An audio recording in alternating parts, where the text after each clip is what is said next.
Okay, if you can take your seats. We only have an hour left and we have lots to do.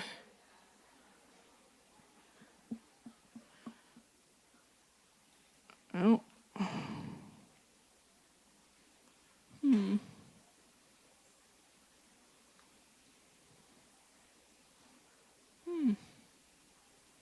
There we go.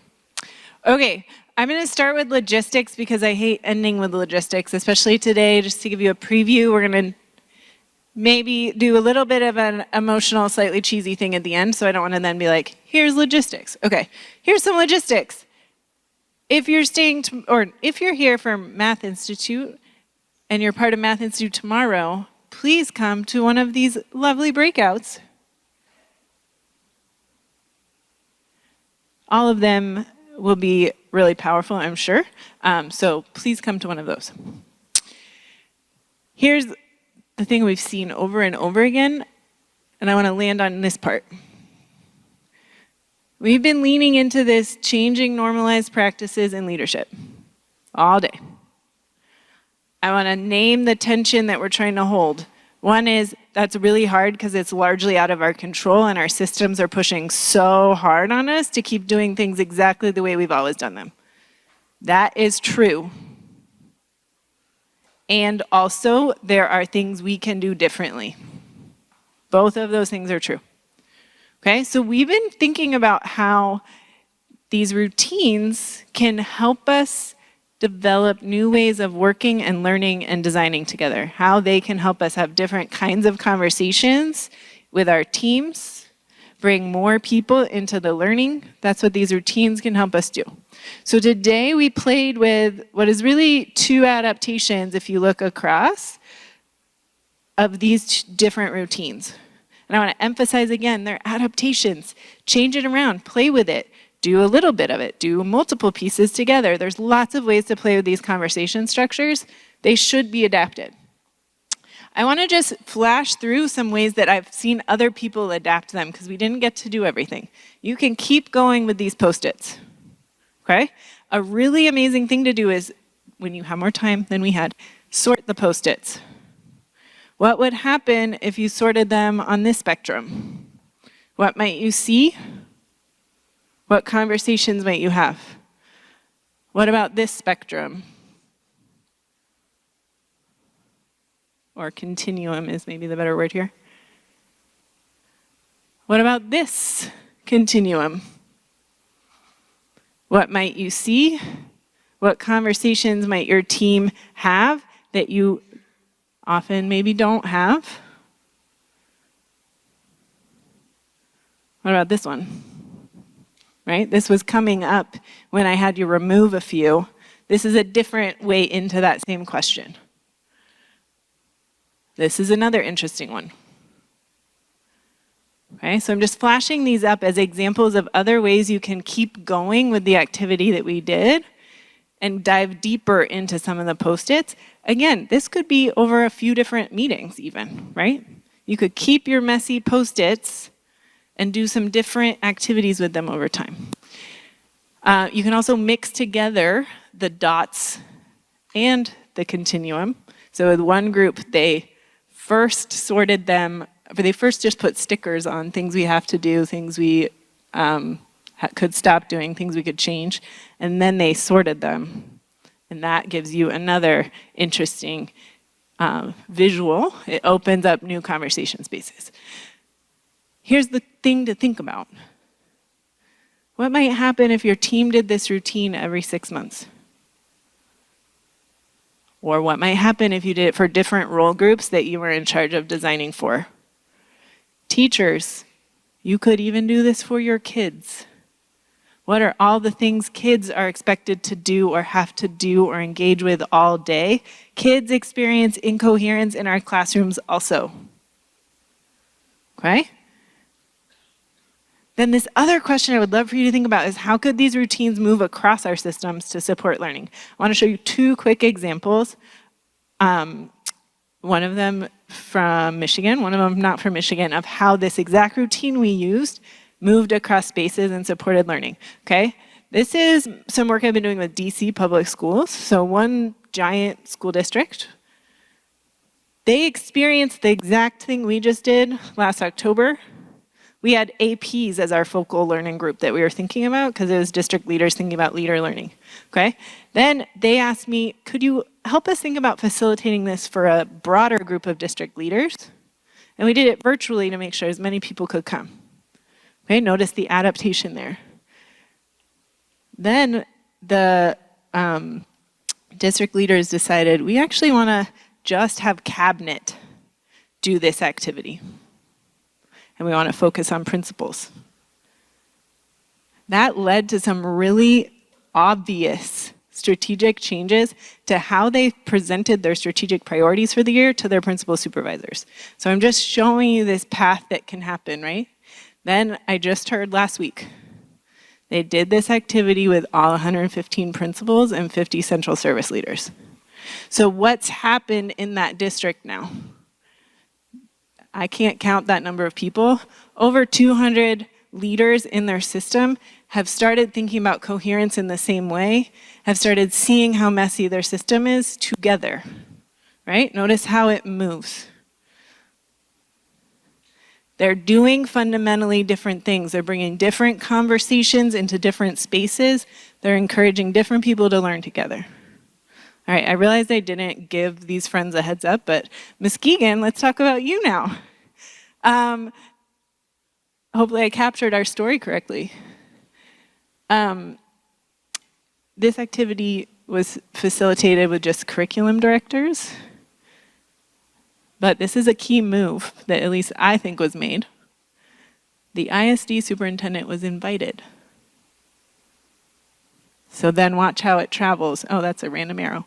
Then, because the ISD superintendent had experienced it, they were brave. They did something really new. They said, let's have curriculum directors, and special ed directors and superintendents come together from all of our districts and do it together. Really different, right? Putting people who don't usually learn together in the same room. All right, they now have continued the work. I was just hearing they have more work coming up. They're going to continue doing these activities and thinking about coherence together. I just want to name two other little inventions they have. One is coherence trios, where 3 people from different parts of the ISD are working together to understand each other's work and understand each other's parts of the organization. Okay? And then coherence in the wild, from my understanding, is they celebrate examples of people working towards coherence, doing something different. This is an example of how we start to create new definitions of competence for people in our system. We start to celebrate other ways of leading so that it becomes the way that we lead. All right.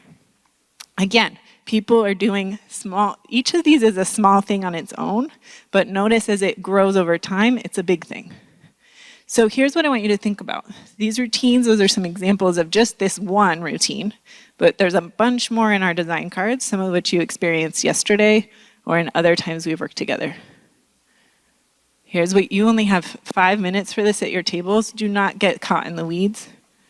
You're gonna fill in this sentence. We're gonna put it in a Slido to hold each other accountable. What's one routine you wanna try? With what group? And pick a date. Go ahead, you only have 5 minutes.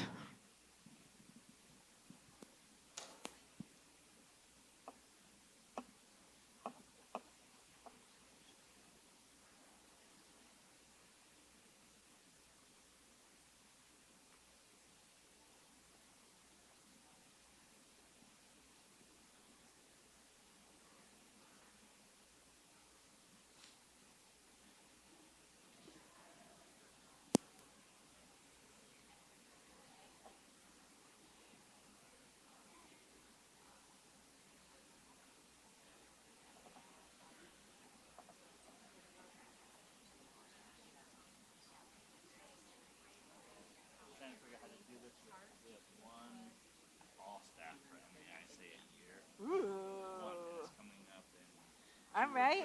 Perfect. Perfect.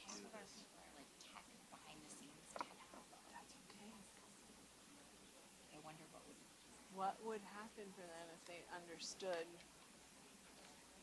Do you think we would do like groups where at least an instructional person was in the same group as a tech person to bring something?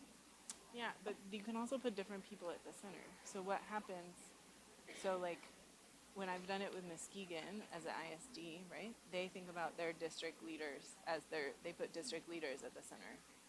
You could put ISD leaders at the center. Okay. Your tech people hopefully see themselves as supporting ISD leaders, right? But if they don't have a good sense of the whole complexity that's coming down on ISD leaders, that's a problem. They might have lots of other windows into it, right? But this can be really powerful in that kind of example because then everyone, I've done this with districts where you have like the ops people or the HR people or the finance people come too, right? Because actually to work as an organization towards our goals, we all have to be attending to this in different ways, right? Yeah, yeah, yeah, of course.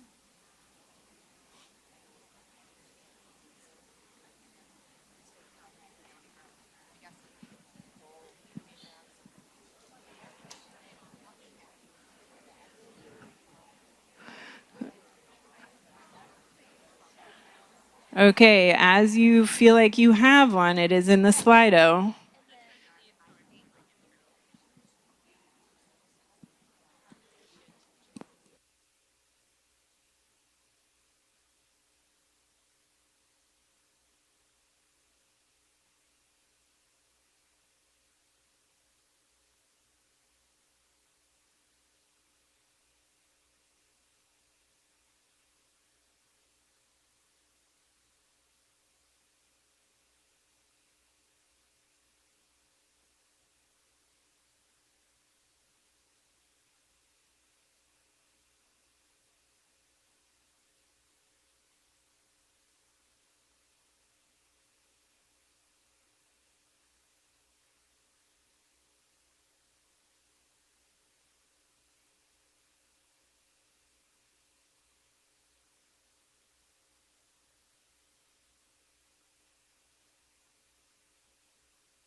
I'm going to nudge some people. If you just wrote one word, will you revise your thinking a little bit and be more specific?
Okay. If you haven't added one yet, definitely keep adding.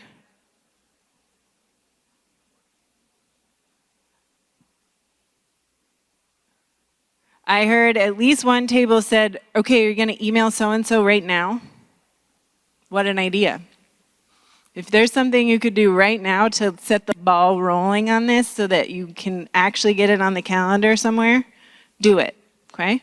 If you want some thought partnership, and how would I adapt it for this group? Remember, you can put any role group, any part of our work at the center of any of these routines. These are routines that work for any layer of our system and any goal that we have. What I love is that I see a lot of people thinking about what's another group I could take this to.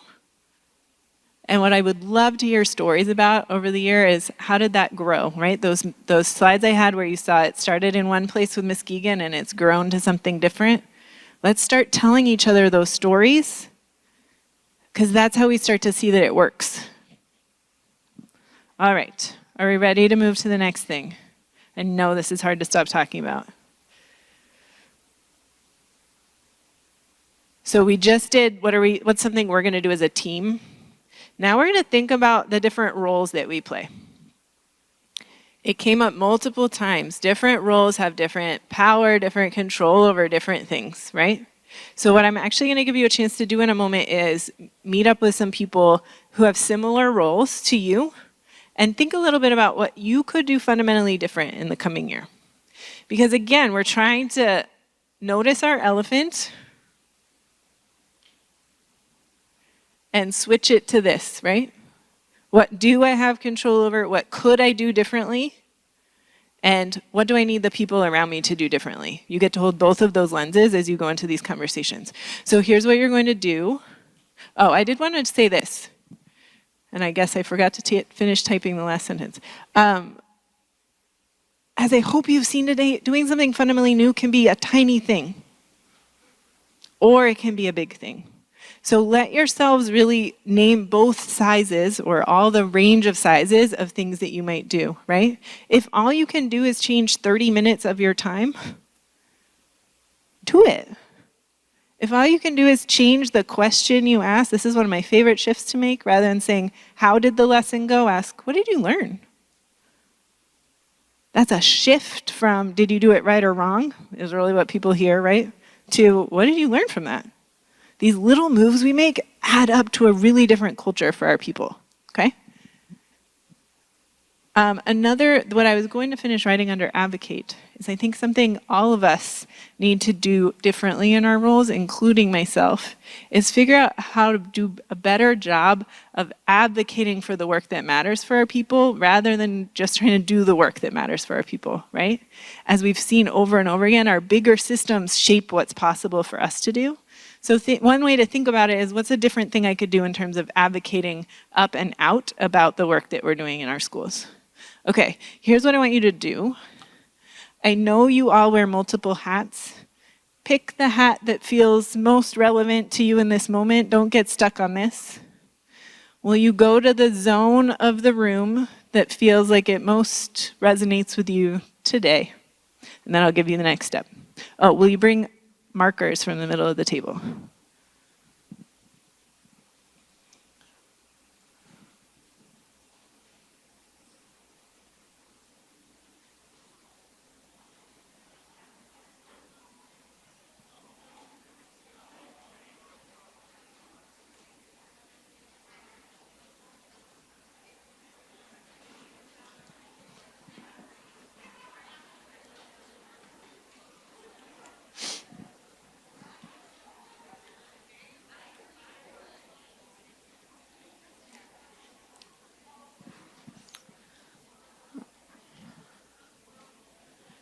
Okay.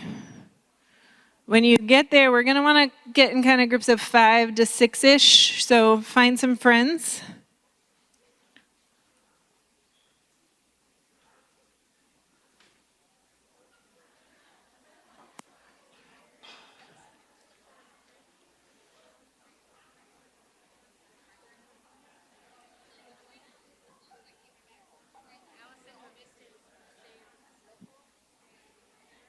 Not right now, but soon. Thank you. Okay, are you ready for the next step?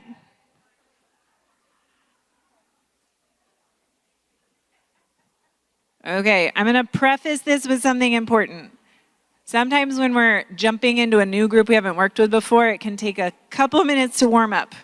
Try to jump over that part and just dive into talking about the hard stuff, okay? Can you do that? All right, here's the question. You're gonna find there's blank posters around the wall or there's blank pages here. This is the T-chart you're making. On the left side, it's what are tiny or big things we could do fundamentally differently in our roles. On the right side, it's what do we need the system and the people around us to do differently so that we can do our jobs better, okay? Hold space for both of those conversations. We're not gonna have a ton of time, so again, dive right in. You have lots of ideas, I know you do. Go ahead.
Okay, I'm going to acknowledge that was probably not enough time.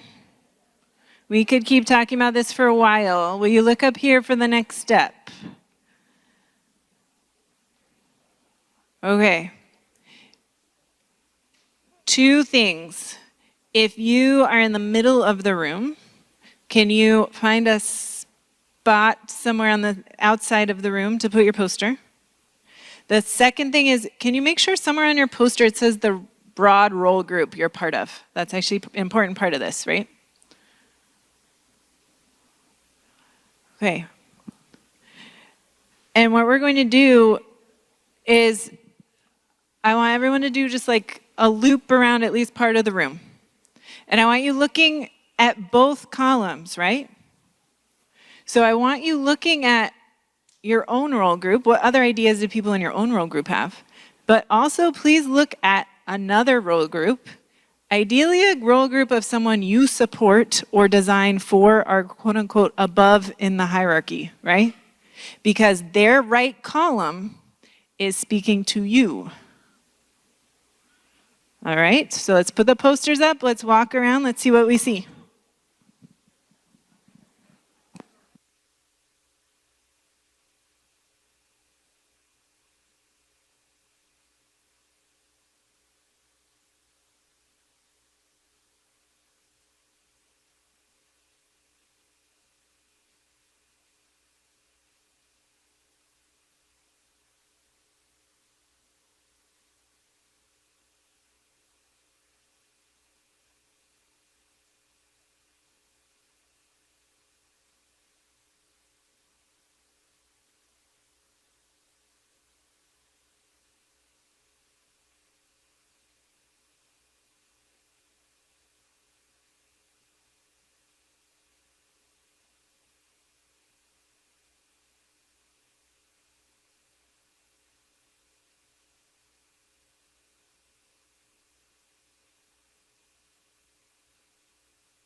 We're going to take about 1 more minute. So if you have a few more posters you want to look at, and then make your way back to your seats.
All right, make your way back to your seats, please.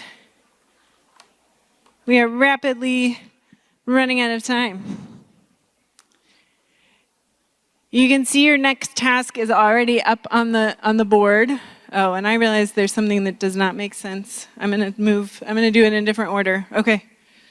Ignore it. Oh, wait, now it's all in a different order. Okay. Here's how I'm going to do it. Oh. Missing a slide. Okay.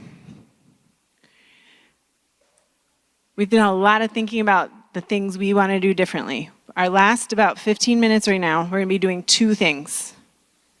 We're going to be celebrating all the things we've already done differently over the last many years together. We're going to be celebrating the phenomenal team that designed a system that allowed us to do that. And we're going to be deciding a commitment to move forward to keep the work going, okay? Many of you hopefully got it. Early math team, you're going to be getting a book. Each of you is going to be getting a book later today. We've been passing it around secretly for each of you signing it today. I can't take credit for the book. It was Sarah Coleman's idea, and I forgot to put the cover on here, but it's called I Am One. And this is the first page. It says, how do I make a difference? It seems like a tall order for one so small. Does anyone feel that? We've been feeling that all day. Okay? But then it says, but beautiful things start with just one seed to start a garden, one brick to start breaking down walls. That's my favorite page. I can make one drop in the water to start ripples that become swells and then waves. Traveling over oceans, across borders and boundaries. Landing on distant shores to start a chain reaction, inspire a movement, make a change. Because one is all it takes to start something beautiful. So here's the first thing I want you to do. I'm going to go back. Sorry, I messed up the order here. I want you on a Post-it to write down one thing you are going to do differently. And I actually framed it intentionally in this way today. Something you want to lean into learning how to do differently. Do you see that difference? It's okay if you don't know how yet. What do you want to lean into, learn how to do differently? What seed will you plant? What brick will you knock out of the wall? What ripple might you start? I want you to write it on a Post-it. And then we're going to put that Post-it on our design cards. That's going to be your reminder every time you pick up your design cards. All right, so write your one thing.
Hopefully you have ideas of more than one thing. But one thing, if you can lean into learning how to do one thing differently, that will make a big difference, especially if we are all doing it together, right? I love that idea of the ripples moving outwards. All right. Early math team, I'm going to really humiliate you and make you come up on stage now. Here's what I want to say about this team. They are the kind of leaders who don't want to be on the stage, which I honestly think is often the best kind of leader, right? So I'm making them do it. They're the kind of team that would not have taken up any space over these last 2 days to celebrate their role in this work, but we're going to do it anyways. Here's how I think about what they did. They stuck their necks out so many times to do something very, very different. I've had the privilege of working them for the last 5 years. They're constantly saying, that's never the way it's been done, but let's try it anyways. That is how we've landed at something that I think, from talking to all of you, feels fundamentally different, right? They've planted the seeds, they've broken down the walls, they've made the drops in the water, and the impacts you're seeing across your communities are ripples from your work. I bring that up, one, so we can celebrate them, but two, I've been in conversations with them, they're like, I don't know if it's going to work. You have experienced the ripples of it, right? So they lent into the messiness, they were brave enough to try things in new ways, build new systems across the whole state. If they can do that, I know all of us can create those tiny ripples in our own context. So here's what I would love for anyone who feels interested in doing it. You get one sentence, but I would love to lift some of your voices into this room to capture the ripples and to communicate the ripples to our lovely team. If you'd be willing to say one sentence out loud, will you come line up in front of the room here? Please be brave and help us thank our people.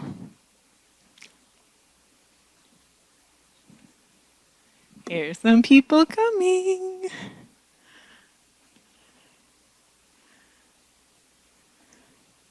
You only get one sentence.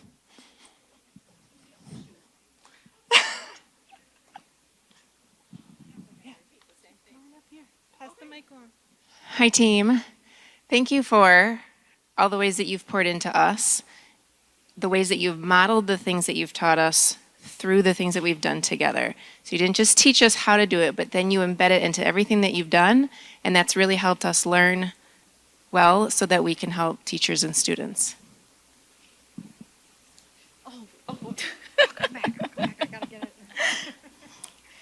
Thank you for your leadership and the amazing work that you've done. It has benefited so many educators throughout the state, and when we impact what educators do, we know it influences the classroom. So thank you for the amazing work you've done for our state. I appreciate the way that your work influenced us all to become better leaders. It's had a huge impact on my work in so many different ways. And Nick, you've given me new hair goals and kept me organized, and I greatly appreciate that. Well, I'm curious about these hair goals, but nevertheless, from your example of the coherence in all of your systems, my teachers are experiencing more coherence in our system, our local system. Thank you. I just want to thank the math team for challenging and supporting the literacy work in the state as well as the math work, and know that your processes and systems have created that coherence, and we hope that we can continue some of the systems work on your behalf as well. And so I just want to echo what everybody else has said and say thank you again for all the video resources you've created, all the tools. Your work is going to continue to impact everything we've been doing in Wayne County, and we couldn't be more appreciative. Rusty, you've given me hair goals. Appreciate that. I want to thank you guys for being innovative, taking big ideas and not just putting the big idea out there, but finding ways to follow through, working hard to make everything happen. Appreciate you. So Michelle took mine. Thank you, Michelle. But thank you for teaching us to stretch and get into the uncomfortable space and helping us as educators, not just in classrooms, but those of us that are not in classrooms anymore, to adjust our thinking so that we know it's good to be messy, it's good to go outside of our boundary, it's good to be math people, and I'm never going to stop saying math friends now. So thank you. And again, I would say just thank you for supporting this work and really pushing us to move forward, even when it's uncomfortable and messy, but being there for us when it was uncomfortable and messy and relating with us and talking us through it. And thank you for pushing some math change in Lenawee. I have a new phrase going like, oh, you want to do some mathy things? And it came from you guys. It's a safe place to try mathy things. I just want to say thank you for being brave, because your bravery made us a little bit more confident and a little bit more brave ourselves, and for giving us a huge math family to fall back on. Thank you for your commitment to kids and for your ability to recognize the strengths in others and to leverage them. You have given me reach that I did not believe was possible until I met you all. As a literacy coach, thank you for encouraging me to stop saying that I'm not a math person. Amen. You know, the book talked about ripples, and I want you to know that the ripple effects that you've caused just in my own ISD has been immense. The conversations have fundamentally changed across all content areas at Oakland schools. And these routines, the tools are embedded into our consultants, into our work, and those ripples are just contagious right now, and it's all because of you. Thank you. Thank you for profoundly changing my life personally and professionally, and I hope that I can carry on and honor you in all that I do moving forward. There's a lot that I could say. I'm going to keep it simple, though, and I'm just going to say thank you for making me better at what I do every day.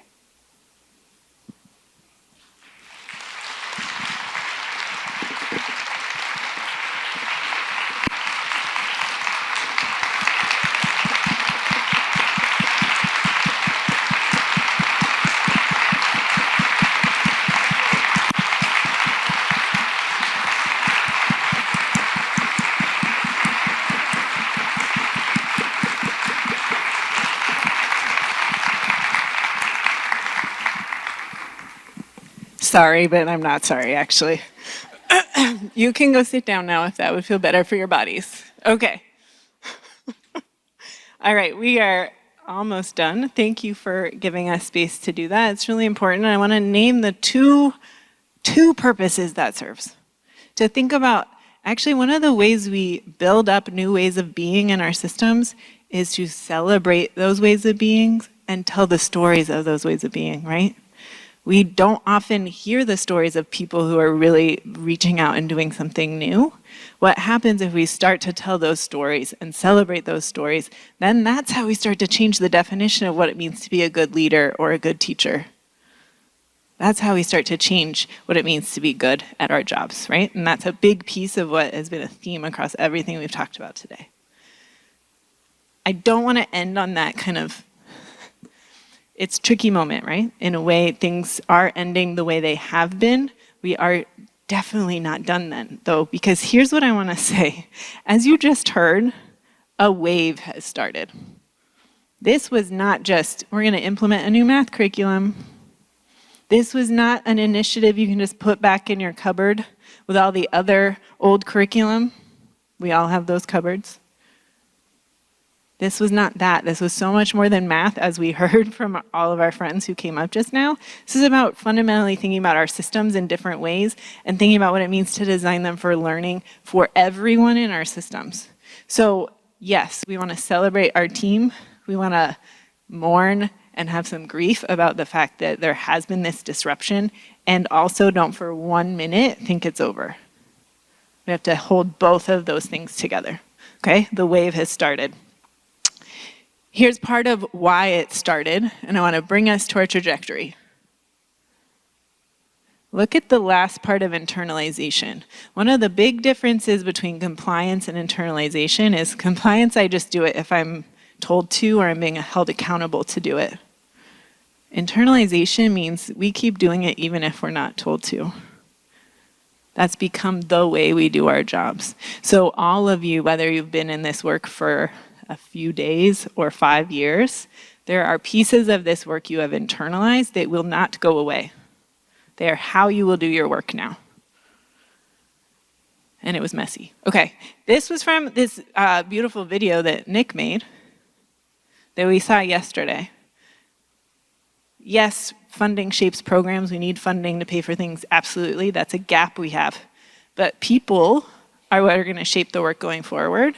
And actually, you have all the tools and the learning and the relationships you need to keep growing the work. Those aren't going away, okay?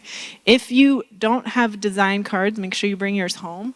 Out on the counter out there table, there's expansion packs with the new design cards. So if you have an old design card pack somewhere, pick up the expansion pack to add to it so that it's now a complete one, and pick up some extras to bring to people back at home. All of the videos, there's videos of every single thing we've ever done together, which I have a love-hate relationship with, but they are there. Use them. The early math team, again, a sign of their leadership, did not say, okay, we're done, no more funding. They spent the last 2 months saying, how can we organize everything with the time we have left so that people can better use it? That's halfway done. It's coming in the next month, the professional learning library. It's not just math. So if you are not a math consultant and you're like, well, that's not for me, it is for you. It has all of the stuff we've done on systems, all of the stuff we've done thinking about teacher learning, okay? We have all the tools we need to keep trying to do this work together. Rusty, are you wanting me to close this out, or are you coming up here to do it?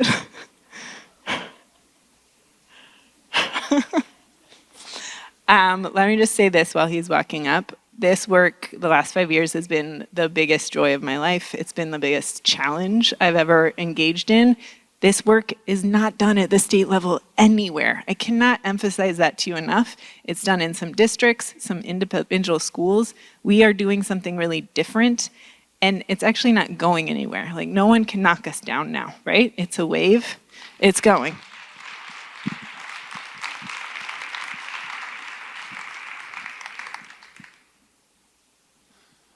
Okay, so that wasn't the plan that I heard. So we're going to shift drastically. Thank you, Allison. I think it's important most now to say thank you. This work, as I look at the team and I look around the room, 5 years ago, no one would have ever had an idea that we'd be here today. And that's, yes, we work hard to do it behind the scenes, but it would be nothing without you all. So on behalf of myself, I would say the team would be saying the same. No one wanted to come up here with me. Thank you all for the work that you've done up to this point, and most importantly, the work you'll do moving on. We do have a plan to get one picture like we do every single institute. So our plan for that is to go out into the lobby. There is the high, long staircase where a lot of us will be able to organize. The rest of us will be in the front. This is a chance to get another photo that will be celebrating all of the people who are doing the hard work in ISDs and local districts every single day. So what we'll do is you can leave your stuff in here if you'd like. If you'd like to pack up, that's fine. We're gonna all head out. We'll go to the stairs. Our team will be very helpful in getting us organized and efficient, and we'll get a photo to celebrate the work that we've done over the last 2 days. This is not an opportunity to sneak out the side. It's not an opportunity to stay in the room. We're all gonna go and have a lovely time getting a photo in an efficient way. Appreciate you all. We'll see you out in the lobby.